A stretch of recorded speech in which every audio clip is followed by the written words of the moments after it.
মৎস্য অধিদপ্তরের ডেকহ্যান্ড পদ। শুধু নৌকা বা জাহাজ চালানোর কাজ নয়, বরং দায়িত্ব ও দক্ষতার চ্যালেঞ্জও আছে। কিন্তু আসলে কাজটা কি? বেতন কত? প্রমোশন আছে কি? এই ভিডিওতে জানবেন সবকিছু, একদম রিয়েল এবং বিস্তারিত।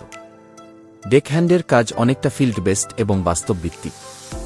নৌকা জাহাজের নিরাপদ চলাচল নিশ্চিত করা, লোড ও আনলোডের কাজ তত্ত্বাবধান করা, মাছ ধরার সরঞ্জাম ঠিক রাখা ও পরিচালনা করা, ক্রু বা সহকর্মীদের কাজের সমন্বয় করা, জাহাজ বা নৌকার দৈনিক রক্ষণাবেক্ষণ করা। সহজভাবে বললে, জাহাজ বা নৌকা ঠিকভাবে চলা, কাজের সমন্বয় ও মাছ ধরার প্রস্তুতি সবই ডেকহ্যান্ডের দায়িত্ব। কাজের বাস্তবতা কেমন? বেশিরভাগ সময় বাইরে নৌকা বা হ্যাচারিতে কাজ করতে হবে। রোদ, বৃষ্টি, গরম, ঠান্ডা সব পরিস্থিতিতে কাজ চলতে হবে। কখনো সকালে, কখনো রাতে ডিউটি থাকতে পারে। তাই যারা ফিল্ডে কাজ করতে ভালোবাসেন তাদের জন্য আদর্শ। আর যারা শুধু অফিসের আরাম খুঁজছেন তাদের জন্য না। ডেকহ্যান্ড উচ্চ স্কেল পদে বেতন। গ্রেড 16, বেতন 9,300 থেকে 22,490 টাকা। সাথে থাকে বাড়ি ভাড়া ভাতা, মেডিকেল সুবিধা, বছরে 2 বার ঈদ বোনাস।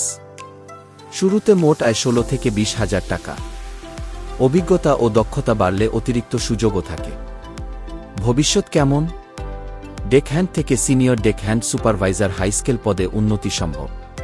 প্রমোশন ধীরে ধীরে হয়, সাধারণত 5-10 বছরের মধ্যে। যারা দক্ষ ও অভিজ্ঞ তারা উচ্চপদেও যেতে পারে। সুবিধা: ফিল্ডে অভিজ্ঞতা অর্জন, সরকারি স্থায়ী চাকরি, মাছ চাষ ও নৌকা পরিচালনা শিখতে পারা।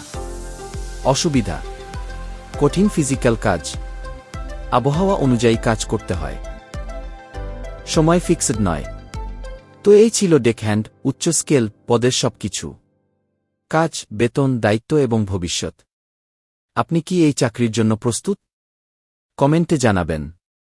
আর সরকারি চাকরির বাস্তব তথ্য পেতে চ্যানেলটি সাবস্ক্রাইব করে রাখুন।